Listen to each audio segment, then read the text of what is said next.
Welcome to my channel ദൃശ്യം vlog. ഞാനും നീയും ഒന്നാണേ, ഭാഗം 63. ഇപ്പോൾ കുടുംബത്തിൽ നിന്നും ഒരാൾ കൂടി സത്യങ്ങളെല്ലാം അറിഞ്ഞ് സന്തോഷത്തിലായിരുന്നു എല്ലാവരും. ഇനി അറിയാനുള്ളത് രക്ഷയും അമ്മയും കൂടിയാണ്. അവരെ കൂടി കാര്യങ്ങൾ അറിയിക്കണം എന്ന് സൂര്യൻ തീരുമാനിക്കുകയായിരുന്നു. കാരണം എല്ലാവരും അറിഞ്ഞു കഴിഞ്ഞാൽ തൻ്റെ പെണ്ണിനും കുഞ്ഞിനും ഭവ്യയ്ക്കും ഇങ്ങനെ വീർപ്പ് മുട്ടി ഒരു മുറിയിൽ തന്നെ അടച്ചിരിക്കേണ്ടി വരില്ല എന്ന് സൂര്യൻ തീരുമാനിച്ചു. സൂര്യൻ അത് പറഞ്ഞതും എല്ലാവർക്കും അത് സമ്മതമായിരുന്നു. പക്ഷേ അമ്മയെയും രക്ഷയെയും മാത്രമായിട്ട് എപ്പോൾ കിട്ടും? അവരുടെ കൂടെ എപ്പോഴും വംശി ഉണ്ടാകാറുണ്ട്. അതിനൊരു വഴിയുണ്ട് സൂര്യ. ഞാൻ അവളെയും കൊണ്ട് വേണമെങ്കിൽ പുറത്തേക്ക് പോകാം. ഒട്ടും താല്പര്യമില്ലാതെയെങ്കിലും അവളെ മാറ്റി നിർത്താൻ അതേ വഴിയുള്ളൂ എന്ന് അനന്തന് തോന്നി. അത് വേണ്ട, നമ്മൾ എല്ലാ കാര്യങ്ങളും അമ്മയോട് പറയുമ്പോൾ ഇവിടെ നമ്മളെല്ലാവരും വേണം. പക്ഷെ സൂര്യ, അവളെ എങ്ങനെ പുറത്തേക്ക് വിടും? അതിനൊരു വഴിയുണ്ട്. സൂര്യൻ പറഞ്ഞപ്പോഴാണ് അങ്ങോട്ട് സീതാലക്ഷ്മി വന്നത്. കുഞ്ഞുപെണ്ണ് എഴുന്നേറ്റിട്ടില്ല. ചിരിച്ചുകൊണ്ട് സീതാലക്ഷ്മി പറഞ്ഞു, സീത, എല്ലാ കാര്യങ്ങളും അമ്മയും രക്ഷയും കൂടി അറിയട്ടെ എന്നാണ് ഞങ്ങൾ തീരുമാനിച്ചിരിക്കുന്നത്. എന്താണ് നിന്റെ അഭിപ്രായം? വേദവ് ചോദിച്ചു. അത് പറയാൻ വേണ്ടി ഞാൻ വന്നത്. ഇനിയും വൈകിക്കണ്ട. ഇനിയും കുഞ്ഞിനെ മുറിയിൽ തന്നെ അടച്ചു വെച്ചിരിക്കുന്ന അത് ശരിയാവില്ല. പക്ഷേ വംശി, അവളെ, അതിനൊരു വഴിയുണ്ട്. പെട്ടെന്ന് സൂര്യൻ പറഞ്ഞു. എന്താണ്? അവൾ താഴത്തെ നമ്മുടെ ബംഗ്ലാവ്, അവിടെ മയിരി ഉണ്ടെന്നുള്ള ഒരു സംശയം അവൾക്കുണ്ട്. അതുകൊണ്ട് അവൾ അവിടെ ഒന്ന് അന്വേഷിക്കണം എന്ന് അവളുടെ ആളുകളോട് പറഞ്ഞിട്ടുണ്ട്. പരിശോധിക്കാൻ അങ്ങനൊരു അവസരം നമ്മളായിട്ട് കൊടുക്കുകയാണെങ്കിൽ ഒരു പക്ഷേ അവൾ കൂടി പോകാൻ സാധ്യതയുണ്ട്. അതുകൊണ്ട് ഞാനൊരു വഴി പറയാം. സൂര്യൻ പറയുമ്പോഴാണ് അങ്ങോട്ട് അമ്മയും വംശിയും രക്ഷയും വന്നത്. എന്താ ഇവിടെ എല്ലാവരും കൂടി ഒരു സംസാരം? അമ്മ ചോദിച്ചു. അത് വേറൊന്നുമല്ല അമ്മ, താഴത്തെ ബംഗ്ലാവിൽ ഇന്ന് ആരും ഉണ്ടാവില്ല എന്ന്. രാമേട്ടനും അവരും അമ്പലത്തിൽ എന്തോ പരിപാടിയുണ്ട്, അവർക്ക് പോണമെന്ന് പറഞ്ഞു. ഇപ്പോൾ എന്നെ ഫോൺ ചെയ്ത് പറഞ്ഞതാണ്, സൂര്യൻ പറഞ്ഞു. അപ്പോൾ അവിടെ ആരും ഉണ്ടാവില്ല. ഇന്നാണെങ്കിൽ കണക്കും മറ്റും തരാനായിട്ട് മാനേജർ എസ്റ്റേറ്റ് വരെ വരുന്നുണ്ട്. സതീഷേട്ടൻ പോകുന്നുണ്ട്. അപ്പോൾ ഫ്രൂട്ട്സ് എന്തെങ്കിലും കൊണ്ടുവരണം എന്നറിയാൻ വേണ്ടി ചോദിക്കാൻ ഞാൻ ഏട്ടത്തിയോട് പറയുകയായിരുന്നു, സൂര്യൻ പറഞ്ഞു. ഏട്ടത്തിക്ക് അങ്ങോട്ടൊന്ന് പോകണമെന്നുണ്ട്. പക്ഷേ ഇന്ന് എന്തോ ഒരു വീഡിയോ കോൺഫറൻസ് ഉണ്ടെന്ന്, അതുകൊണ്ട് പോകുന്നില്ലെന്ന് പറയാമായിരുന്നു, സൂര്യൻ പറഞ്ഞു. എന്നാ ഞാൻ പോയിക്കോട്ടെ, എനിക്കും കുറച്ച് സാധനങ്ങൾ അവിടെ നിന്ന് എടുക്കാനുണ്ട്, വംശി പെട്ടെന്ന് പറഞ്ഞതും അവിടെ ഉണ്ടായിരുന്ന എല്ലാവരുടെയും ചുണ്ടുകളിൽ ഗൂഢമായ ഒരു പുഞ്ചിരിയായിരുന്നു.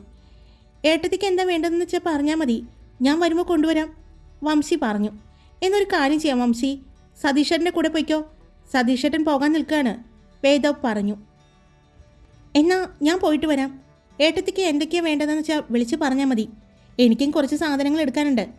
അത് മാത്രമല്ല, പറ്റുമെങ്കിൽ ടൗൺ വരെ ഒന്ന് പോകണം, വംശി പറഞ്ഞു. താഴത്തെ ബംഗ്ലാവിൽ ആരും ഉണ്ടാവില്ല എന്നും അതുകൊണ്ട് എന്തെങ്കിലും ഒരു ക്ലൂ കിട്ടാതിരിക്കില്ല എന്നും വംശിക്ക് തോന്നി. അതിന് തൻ്റെ ആളുകളെ വിളിക്കാം. അതുകൊണ്ടാണ് അവൾ ഒറ്റയ്ക്ക് പോകാമെന്ന് തീരുമാനിച്ചത്. സതീഷിനെ എന്തെങ്കിലും പറഞ്ഞ് ഒഴിവാക്കിയാൽ മതിയല്ലോ എന്ന് തീരുമാനിച്ചു. ആ നിമിഷം കൊണ്ട് തന്നെ അവൾ അത്രയും കാര്യങ്ങൾ മനസ്സിൽ ചിന്തിച്ചു കൂട്ടി. സതീഷേട്ടൻ അപ്പോഴേക്കും പോകാനായി റെഡിയായി വന്നു. എന്നാൽ ഞാൻ പോയിട്ട് വരാം, സതീഷേട്ടൻ പറഞ്ഞതും, സതീഷേട്ടാ, ഏട്ടത്തി കൂടി വരുന്നുണ്ടെന്ന്, തോട്ടത്തിൽ നിന്നും എന്തൊക്കെയോ എടുക്കാനുണ്ടെന്ന് പറയുന്നു, ഒന്ന് കൂടെ കൊണ്ടുപോയിക്കോളൂ, സൂര്യൻ പറഞ്ഞുകൊണ്ട് സതീഷേട്ടന് കണ്ണ് കാണിച്ചതും കാര്യം മനസ്സിലായതുപോലെ, എന്നാ വരൂ മാഡം, പോയിട്ട് വരാം, സതീഷേട്ടൻ പറഞ്ഞു. എല്ലാവരെയും സതീഷേട്ടൻ മോളെന്നോ മോനെന്നോ ഒക്കെയാണ് വിളിക്കുന്നത്. വംശി അവളെ മാഡം എന്ന് വിളിക്കാനാണ് പറഞ്ഞിരിക്കുന്നത്. ഭയങ്കര അഹങ്കാരമുള്ള വംശിയെ സതീഷേട്ടനും മീനാക്ഷി ചേച്ചിക്കും ഇഷ്ടമല്ല. വംശി പെട്ടെന്ന് തന്നെ പോയി റെഡിയായി വന്നു. എന്നാ പോയിട്ട് വരാം എന്ന് പറഞ്ഞ് അവൾ വേഗം സതീഷേട്ടൻ്റെ കാറിൽ കയറി. സൂര്യൻ അതിനു മുമ്പ് തന്നെ സതീഷേട്ടനോട് പറഞ്ഞിരുന്നു, അവിടെ നിന്നും ഇറങ്ങുമ്പോഴും തിരിച്ച് ഇവിടെ എത്താറാകുമ്പോഴും വിളിക്കണമെന്ന് പറഞ്ഞ് ഏൽപ്പിച്ചിട്ടാണ് സൂര്യൻ സതീഷേട്ടൻ്റെ ഒപ്പം വംശിയെ പറഞ്ഞു വിട്ടത്. വംശി പോയതും അമ്മയും രക്ഷയും കിച്ചണിലേക്ക് തിരിച്ചു പോകാൻ പോയതും, അമ്മേ, സൂര്യൻ വിളിച്ചു. എല്ലാവർക്കും നല്ല ടെൻഷനുണ്ടായിരുന്നു. അമ്മ ഇത് എങ്ങനെ സ്വീകരിക്കും, എങ്ങനെ അംഗീകരിക്കും എന്നൊക്കെ ആലോചിച്ചിട്ട്. എന്താണ്? അമ്മ ചോദിച്ചു. അത് ഞങ്ങൾക്ക് അമ്മയോട് ഒരു കാര്യം പറയാനുണ്ട്. അമ്മയോട് മാത്രമല്ല, രക്ഷയിടത്തിയോടും പറയാനുണ്ട്, സൂര്യൻ പറഞ്ഞു. നീ എന്താണ് ഇപ്പോൾ മുഖവരയൊക്കെ ഇട്ട് സംസാരിക്കുന്നത്? സാധാരണ എൻ്റെ മോൻ അങ്ങനെയൊന്നും അല്ലല്ലോ, എന്തു പറ്റി? അമ്മ പുഞ്ചിരിച്ചുകൊണ്ട് ചോദിച്ചു. അമ്മ ഇവിടെ ഇരിക്കുക, ഞങ്ങൾക്ക് കുറച്ച് കാര്യങ്ങൾ പറയാനുണ്ട്, സൂര്യൻ പറഞ്ഞു. എല്ലാവരുടെയും മുഖത്ത് ഗൗരവമാണെന്ന് കണ്ടതും അമ്മ സൂര്യൻ്റെ അടുത്ത് ചെന്നിരുന്നു. എന്താടാ, എന്താ പ്രശ്നം? എല്ലാവരുടെയും മുഖത്ത് എന്തോ ഒരു ടെൻഷൻ പോലെ അമ്മ ചോദിച്ചു. ഒരു മിനിറ്റ്, ഞാനിപ്പോൾ വരാം എന്ന് പറഞ്ഞ് സൂര്യൻ അനന്തനെ നോക്കിയതും കാര്യം മനസ്സിലായതുപോലെ സൂര്യനും അനന്തനും സൂര്യൻ്റെ മുറിയിലേക്ക് നടന്നു. അമ്മ എല്ലാവരെയും നോക്കുന്നുണ്ട്. രക്ഷയും അർജുനെയും വേദവിനെയും സീതയെയും എല്ലാം നോക്കുന്നുണ്ട്. അപ്പോഴാണ് അങ്ങോട്ട് അനന്തൻ്റെ ഒപ്പം വരുന്ന ഭവ്യയെ എല്ലാവരും കാണുന്നത്.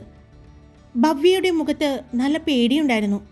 അവൾ പേടിയോടെയാണ് നടക്കുന്നത് എന്ന് കണ്ടതും അനന്തൻ അവളെ ചേർത്ത് പിടിച്ചു. അനന്തൻ ചേർത്ത് പിടിച്ചിരിക്കുന്നത് കണ്ടതും അമ്മയുടെ മുഖം മാറി. അത് എല്ലാവരും ശ്രദ്ധിച്ചു. അമ്മയുടെ മാത്രമല്ല, രക്ഷയുടെയും അർജുനെയും വേദവിനെയും സീതയെയും ഒന്നുകൂടി നോക്കി. അവരുടെ മുഖത്തെല്ലാം ചെറിയൊരു പുഞ്ചിരിയായിരുന്നു. എന്നാൽ ചെറിയൊരു ടെൻഷനും അവൾ കണ്ടു. അപ്പോഴാണ് അമ്മ ഭവ്യയുടെ വയറിലേക്ക് നോക്കുന്നത്. അത്യാവശ്യം വയറുണ്ട്. അവൾ ഗർഭിണിയാണെന്ന് അമ്മയ്ക്ക് മനസ്സിലായി. അനന്തൻ ചേർത്ത് പിടിച്ചു വരുന്ന ഭവ്യയെ കണ്ടതും അമ്മ സൂര്യൻ്റെ അച്ഛനെയും മുത്തശ്ശിയെയും നോക്കി. ഇതെന്താ ഇങ്ങനെ? ഈ കുട്ടി പ്രഗ്നൻ്റ് ആണോ? ഈ കുട്ടി ഇവിടെ എങ്ങനെ? അല്ല, ഇവനെന്തെങ്ങനെ ചേർത്ത് പിടിച്ചിരിക്കുന്നത്? അമ്മ വെപ്രാളത്തോടെ ചോദിക്കുന്നുണ്ട്. അത് കേട്ട് അച്ഛൻ എഴുന്നേറ്റ് ചെന്ന് അമ്മയെ ചേർത്ത് പിടിച്ചു. നിന്റെ ചോദ്യങ്ങൾക്കുള്ള മറുപടി മുഴുവനും ഞങ്ങൾ തരാം. അതിനു മുമ്പ് അടുത്ത ആളെ കൂടി നീ കാണണം എന്ന് പറഞ്ഞതും സൂര്യൻ മയൂരിയെയും കുഞ്ഞിനെയും കൊണ്ട് അങ്ങോട്ട് വന്നു. സൂര്യൻ ചേർത്ത് പിടിച്ചിരിക്കുന്ന മയൂരിയെയും അവളുടെ കയ്യിൽ ടവലിൽ പൊതിഞ്ഞിരിക്കുന്ന ആ കുഞ്ഞിനെയും കണ്ടതോടുകൂടി അമ്മ ഞെട്ടി നിന്നു. രക്ഷയുടെയും അവസ്ഥ അത് തന്നെയായിരുന്നു. മയൂരി, അമ്മ വിളിച്ചു. അച്ഛൻ അതെ എന്ന് പറഞ്ഞു. സൂര്യനും മയൂരിയും അമ്മയുടെ അടുത്തേക്ക് വന്നു. അമ്മേ, എൻ്റെ മോളാണമ്മേ, സൂര്യൻ പറഞ്ഞു. അത് കേട്ടതും അമ്മ ഞെട്ടലോടെ ഒന്നുകൂടി അച്ഛനെ നോക്കി. അതെ, ഗോകുലം തറവാട്ടിൽ വർഷങ്ങൾക്ക് ശേഷം ഉണ്ടായ ആദ്യത്തെ പെൺകുട്ടി, ഞങ്ങളുടെ കുഞ്ഞിപ്പെണ്ണ് സൂര്യവംശി. അച്ഛൻ പറഞ്ഞതും അമ്മ ആ ടവലിൽ പൊതിഞ്ഞിരിക്കുന്ന കുഞ്ഞിനെ നോക്കി. യാന്ത്രികമായി നടന്ന് മയൂരിയുടെ അടുത്തേക്ക് ചെന്നു. കുഞ്ഞിനെ നോക്കി. മയൂരി കുഞ്ഞിനെ അമ്മയുടെ കയ്യിലേക്ക് കൊടുത്തു. അവരുടെ കണ്ണുകൾ നിറഞ്ഞൊഴുകി. എന്നിരുന്നാലും അമ്മയുടെ മുഖത്ത് ആ കുഞ്ഞിനോടുള്ള അതിയായ വാത്സല്യം എല്ലാവരും കണ്ടു. എൻ്റെ കുഞ്ഞ്, അമ്മ കുഞ്ഞിപ്പെണ്ണിനെ നെഞ്ചോട് ചേർത്ത് പിടിച്ചു. അല്പസമയം അങ്ങനെ നിന്നതും കുഞ്ഞിപ്പെണ്ണ് കരയാൻ തുടങ്ങി. എടോ, മോൾക്ക് പനിയാണ്, ഇന്ന് കരച്ചിലായിരുന്നു. അങ്ങനെയാ സീതമോള് അറിഞ്ഞത്. ഇവരെ രണ്ടുപേരും മരുന്ന് വാങ്ങിക്കൊണ്ടുവന്ന് കൊടുത്തത്. ഇപ്പോൾ ഉറങ്ങിയതേയുള്ളൂ. കുഞ്ഞിൻ്റെ കരച്ചിൽ കൂടുന്നത് കണ്ടതും അച്ഛൻ കുഞ്ഞിനെ വാങ്ങി. അച്ഛൻ്റെ മടിയിലിരുന്നതും അവൾ കരച്ചിൽ നിർത്തുന്നത് കണ്ടതും അമ്മ അച്ഛനെ നോക്കി. അപ്പോൾ നിങ്ങൾക്ക് ഇതൊക്കെ നേരത്തെ അറിയാമായിരുന്നോ? അമ്മ ചോദിച്ചു. അറിയാം, ഞാൻ തന്നോട് കാര്യങ്ങൾ പറയാം. പക്ഷേ എല്ലാം ശ്രദ്ധയോടെ കേൾക്കണം. എടുത്തു ചാടി ഒന്നും തീരുമാനിക്കരുത്, ചെയ്യരുത്, അച്ഛൻ പറഞ്ഞുകൊണ്ട് സൂര്യനെ നോക്കി. സൂര്യൻ എല്ലാ കാര്യങ്ങളും അമ്മയോട് പറഞ്ഞു. അമ്മയും രക്ഷയും എല്ലാം അതെല്ലാം കേട്ട് പകച്ചു നിൽക്കുകയായിരുന്നു. മയൂരിയും കുഞ്ഞിൻ്റെയും കൂടെ സൂര്യനും അച്ഛനും മുത്തശ്ശിയും ഉണ്ടായിരുന്നതും അനന്തൻ ഭവ്യയെ വിവാഹം കഴിച്ചു എന്നതും വംശിയും ഋഷികേശും തമ്മിലുള്ള കാര്യങ്ങൾ അടക്കം എല്ലാം പറഞ്ഞു. എല്ലാം കേട്ട് അമ്മ ഒന്നും മിണ്ടാതെ കുറേ നേരം ഇരുന്നു. അമ്മ ഒന്നും മിണ്ടാതിരിക്കുന്നത് കണ്ടതും സൂര്യൻ അമ്മയുടെ അടുത്തേക്ക് വന്നു. മുട്ടുകുത്തിയിരുന്നു. അമ്മയുടെ കയ്യിൽ പിടിച്ചു. അമ്മ ദേഷ്യത്തോടെ സൂര്യൻ്റെ കൈകൾ തട്ടിമാറ്റി. അത് കണ്ടതും എല്ലാവരും ഞെട്ടി. അമ്മ അങ്ങനെ എന്തെങ്കിലും പ്രതികരിക്കുമെന്ന് അറിയാമായിരുന്നെങ്കിലും പെട്ടെന്ന് അങ്ങനെ ചെയ്തപ്പോൾ എല്ലാവർക്കും നല്ല വിഷമമായി. മയൂരിയുടെ കണ്ണുകൾ നിറഞ്ഞൊഴുകി. കുഞ്ഞിൻ്റെ ടവൽ കൊണ്ട് അവൾ മുഖം പൊത്തിപ്പിടിച്ച് കരഞ്ഞു. ഭവ്യ അനന്തൻ്റെ നെഞ്ചിലേക്ക് ചേർന്ന് അവളും കരഞ്ഞു. അവരുടെ രണ്ടുപേരുടെയും അവസ്ഥ കണ്ട് എല്ലാവർക്കും വിഷമം കൂടി. എടോ, ഞാൻ പറയുന്നത് താനൊന്ന് കേൾക്ക്. അവർ, അല്ലെങ്കിൽ ഞങ്ങൾ അത് ചെയ്യാനുള്ള സാഹചര്യം അതായിരുന്നോ? അല്ലെങ്കിൽ നമ്മുടെ സൂര്യനെ അവരെന്തെങ്കിലും ചെയ്യുമായിരുന്നോ? അത് മയൂരി മോളുടെ പേടിയല്ലായിരുന്നോ? അതിന് തലേ ദിവസം അങ്ങനെ ഒരു അവസ്ഥയിൽ അവർ എത്തിച്ചിരുന്നു അവളെ. അങ്ങനെ ചെയ്യുമെന്ന് അവളെ ബോധ്യപ്പെടുത്തി. അതുകൊണ്ടാണ് മോള് അങ്ങനെ പോകുന്നത്. പിന്നെ അവളെ തനിച്ചാക്കിയില്ലല്ലോ. ഞങ്ങൾ രണ്ടുപേരും അവളെ കൂടെ തന്നെ ഉണ്ടായിരുന്നു, അമ്മയും ഉണ്ടായിരുന്നു. അതുകൊണ്ടാണ് പറയുന്നത്, ഞങ്ങളുടെ സാഹചര്യം അങ്ങനെയായിരുന്നു. ഇപ്പോൾ തന്നെ വംശി ഇവിടെ നിന്ന് പോയിരിക്കുന്നത് എന്തിനാണെന്നറിയോ തനിക്ക്? ദേ, നമ്മുടെ മയൂരി മോളെ അന്വേഷിച്ചാണ് പോയിരിക്കുന്നത്. അവൾ ഇവിടെ എവിടെയോ ഉണ്ടെന്ന് അവർക്ക് വിവരം കിട്ടിയിട്ടുണ്ട്. താഴത്തെ നമ്മുടെ ആ ബംഗ്ലാവിൽ അവൾ ഒളിച്ചു താമസിക്കുന്നുണ്ടാവും എന്ന് കരുതിയാണ് അവളും അവളുടെ ആളുകളും തെരഞ്ഞു നടക്കുന്നത്. അവിടെ കയറി ഒരു പരിശോധിക്കാൻ കിട്ടുന്ന ഒരു അവസരം നോക്കി നിന്നപ്പോഴാണ് ഞങ്ങളായിട്ട് തന്നെ അങ്ങനൊരു അവസരം ഉണ്ടാക്കി കൊടുത്തത്. അതുകൊണ്ട് പോയിരിക്കാൻ അവൾ. സതീഷിനെല്ലാം അറിയാം, വരുമ്പോൾ വിളിക്കാമെന്ന് പറഞ്ഞിട്ടുണ്ട്. നമ്മുടെ ജീവിതത്തിലെ, നമ്മുടെ കുടുംബത്തിലെ ഏറ്റവും വലിയ സന്തോഷം ഇല്ലാതാക്കിയതാണ് അവൾ. അല്ല, അവളല്ല നമ്മുടെ ജീവിതത്തിലെ സന്തോഷം ഇല്ലാതാക്കിയത്. ഇവളാണ്. ഇവൾ, ഈ മയൂരിയാണ് നമ്മുടെ കുടുംബത്തിലെ ഏറ്റവും വലിയ സന്തോഷം ഇല്ലാതാക്കിയത്. എൻ്റെ കുഞ്ഞ്, നമ്മൾ എത്ര വർഷം കാത്തിരുന്നതാ ഒരു പെൺകുഞ്ഞിന് വേണ്ടി. എന്നിട്ട് അവളുടെ ജനനം പോലും നമ്മളെ മറച്ചു വെച്ചില്ലേ? ഓ, അങ്ങനെ പറയാൻ പറ്റില്ലല്ലോ. എന്നിൽ നിന്ന് മറച്ചു വെച്ചില്ലേ നിങ്ങളെല്ലാവരും? എൻ്റെ കുഞ്ഞിനെ എൻ്റെ കയ്യിലേക്ക് വാങ്ങണമെന്ന് എനിക്ക് എന്തൊരാഗ്രഹമായിരുന്നെന്നറിയോ? അത് നിങ്ങളെ ഇല്ലാതാക്കിയില്ലേ എല്ലാവരും കൂടി? ശരി, അത് പോട്ടെ. അത് കഴിഞ്ഞിട്ടെങ്കിലും നിങ്ങൾക്ക് എന്നെ അറിയിക്കാമായിരുന്നല്ലോ.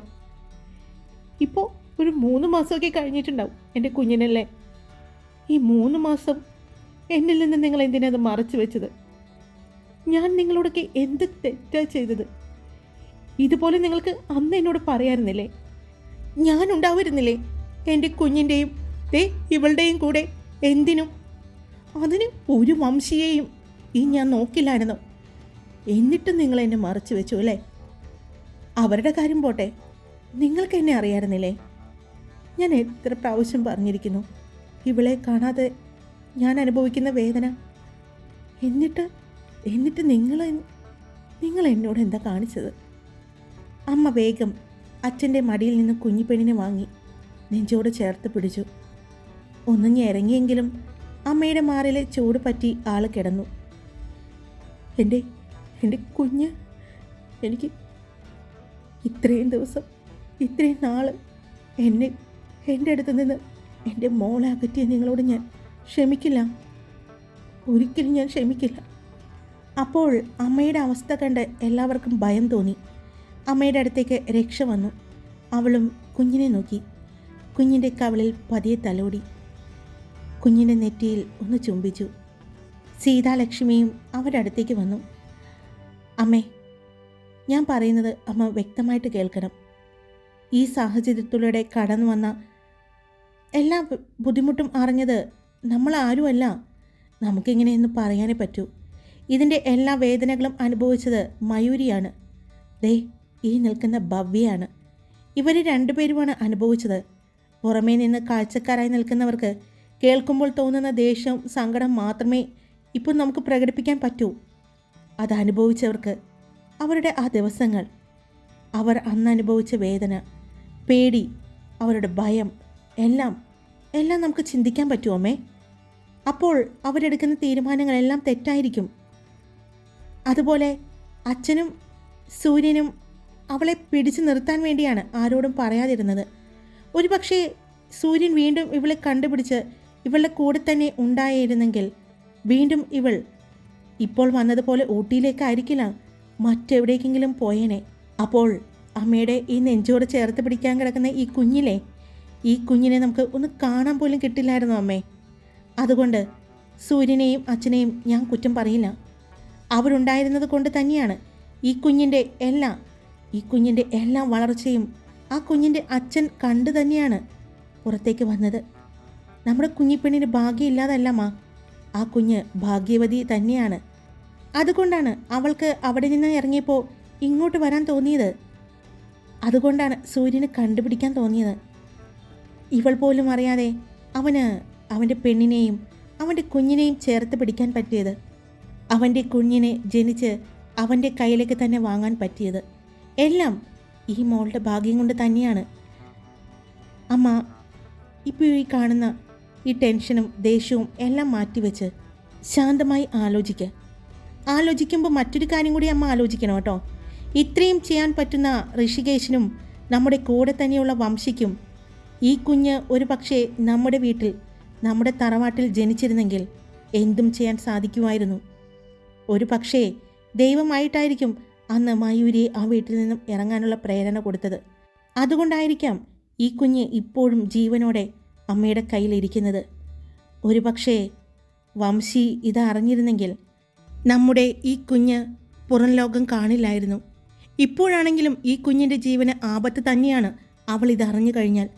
അതുകൊണ്ടല്ലേ ഇത്രയും അറിഞ്ഞിട്ടും കുഞ്ഞിപ്പെണ്ണിൻ്റെ അച്ഛനും വല്യച്ഛന്മാരും എല്ലാവരും ഉണ്ടായിരുന്നിട്ട് പോലും അവരെന്തുകൊണ്ടാണ് കുഞ്ഞിനെ പുറത്തേക്ക് കൊണ്ടുവരാതിരുന്നത്? എത്രയൊക്കെ നമ്മൾ കുഞ്ഞിന് കാവലിരിക്കാൻ ശ്രമിച്ചാലും വംശിയും അവളെ മറഞ്ഞിരുന്ന് സഹായിക്കുന്ന ഒരാൾ കൂടിയുണ്ടെന്നല്ലേ പറഞ്ഞത്. അയാളും അവളുടെ കൂട്ടാളികളും ഈ കുഞ്ഞിനെ ഇല്ലാതാക്കണമെന്ന് വിചാരിച്ചിട്ടുണ്ടെങ്കിൽ അത് ചിലപ്പോൾ നമ്മുടെ ഒരു ചെറിയ അശ്രദ്ധ കൊണ്ട് പോലും നടക്കാൻ സാധ്യതയുണ്ടായിരുന്നു.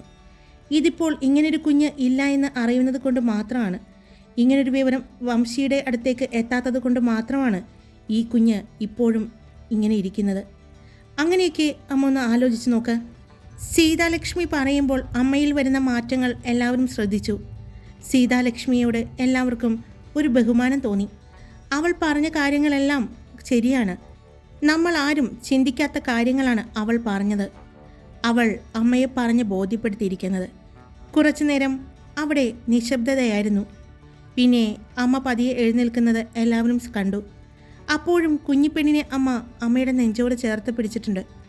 മുഖം പൊത്തിപ്പിടിച്ച് കരയുന്ന മയൂരിയുടെ അടുത്തേക്കാണ് അമ്മ നടന്നു ചെല്ലുന്നത് എന്ന് എല്ലാവരും കണ്ടു. ഹായ്, എല്ലാവരും സുഖമായിട്ടിരിക്കുന്നു? ഞാൻ സുഖമായിട്ടിരിക്കുന്നു.